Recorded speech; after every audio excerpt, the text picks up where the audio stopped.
You probably are one of the best scream singers too. You're very good. Thank you. You know that. I'm You no rip. Jim Morrison, but I can get up there. When did you kind of discover this love of music and performing that you had? Like beyond the acting stuff, the music thing, was that your first love? I loved getting up on a stage and getting attention and ham and cheese and doing theatrics when I was a little kid. Loved putting on a show from as far back as I can remember. Music, I liked it, like listening to it, but I didn't really get into singing until later, till like high school, when I got into the musical theater, because those were the good opportunities to get up on stage. And I was singing in a little show called Pippin. Ever hear about Pippin? 1970s musical. And I remember auditioning to get into Pippin and singing, and I had to really like scrape the pan, is what they call it, when you get up to the top of your voice and you kind of gotta, get up there and like there's a little bit of distortion in your vocal pipes. Mm-hmm.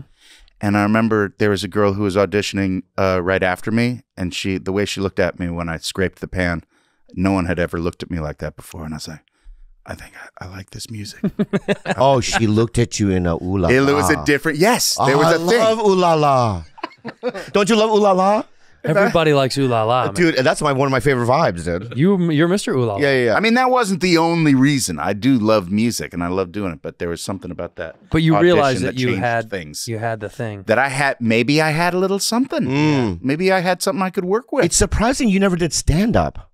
Yeah, no stand up for me. Probably better than it. What? He's better than it. I know he's better than it, but I'm just saying it's a low bar. It's a low bar. It's hanging fruit. It's low rent art. You know what it is? It's writing. And I do like to improvise. I've done a lot of improv classes and some improv in some of the sketches I've done, but the best improvisers are like really good writers. And those stand-up comedians, you got to be a real writer. And I don't really think of myself that way. I do. I do too. I think you. I mean, you never thought about trying it? I have thought about it because I've been around it a lot. When me and Kyle were doing Tenacious D, we would go and play these clubs, and all these brilliant stand-ups would go up there. But it takes a kind of courage, and I always liked having that security blanket of being a part of a team. And if it went sideways, I could always say it was his fault. And having the guitars and the music was also, it was our thing that set us apart from the other comedy acts, but it also maybe secretly a little bit of a crutch. It's like, oh, we got the music here. I don't know. We all have a crutch, though. Dude, we all have our crutches. Yeah, we all. I do the same things over. Like sometimes the things that you think these are like little devices that I've created to save a set. When I just did a show with Bert at not Savannah, Georgia. I forgot where we were. I don't remember. Yeah, I know, because you weren't there. You were in the South. Well, I was in the South. You called me. Right. And so Big J Oger, yeah, I told you I bombed, right? Yeah. So Big J Ogerson, and it's about 10,000 people in the audience. Yeah. Big J Ogerson has the set of the night. Destruction. Mm-hmm. And also in the South, and that's his people. What does that even mean? He's from Baltimore or something. I know. He speaks their language. Yeah. He's like a kind of like a filthy white. Can I say filthy white? You know what I mean? He's not clean white. He's not Joe Mulaney. Yeah, he's a filthy white. He's a filthy white, sure. Right? And I don't think he'd be offended if I said that, right? I'm a filthy yellow. He's a great white. Yeah. He's a great white. Killing it. And I'm literally, I turned to Leanne, Bert's wife. Yeah. And I go, I'm gonna struggle. And she goes, no, you're fine, sweetie. Love you. It's all about love, these audiences. I go, I'm gonna struggle. And I hear my name come, I'm gonna and I go up there, and dude, I struggle. Oh shit! And then I started doing. I go. I have a bag of tricks. Bag of tricks. Right. So this is one of my. I don't want to reveal it, but I'm going to do it. Do it. One of my bag of tricks is I'll do 3 minutes, and then if somebody sits down, like when they went to the bathroom, I'll go, "Fuck, where were you?" And they're like, "I went to the bathroom." I go, "I gotta start over." So I'll leave the stage. I'll run out. And then restart my set doing the same jokes. And that usually kills. It did worse than the original joke. They were like, we see through it.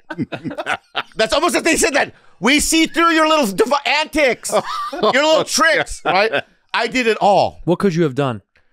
Nothing. Yeah. I bombed. What do you do when you're in a situation when you guys aren't being well received? No, they're always well received. No, there have been a couple times, but especially if you're going and playing festivals where there's 100,000 people there that really came to see, you know, Metallica or whoever, you got to win some people over. And what I do is the mantra is, don't forget to pretend to have a good time. Because if you just stay in that, just keep on like pretending like you're loving it and enjoying it, eventually you will start to, and then they'll that's the hope and the dream. And then they'll pick up on that energy and they'll start to enjoy it too. Because if you're suffering and you're, what did you say, struggling? Struggling, yeah. It's like, there's blood in the water. There's blood in the water. They can sense it. They're like an animal. Yeah. They can see your fear. Yeah. I tell people when they're doing the Tonight Show, I go, because I saw, I'm not going to name the name. Can I just whisper it? Yeah, do that.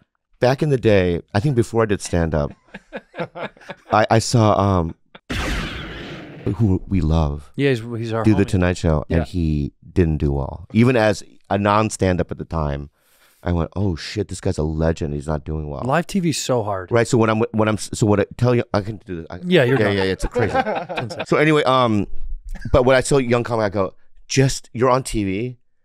They can sweeten it. You know what I mean? Just pretend you're killing. Smile. You know what I mean? If you're eating, and you know, we know that at clubs. If you're bombing, you know what I mean? Just kind of give it. It's the same thing. Yeah.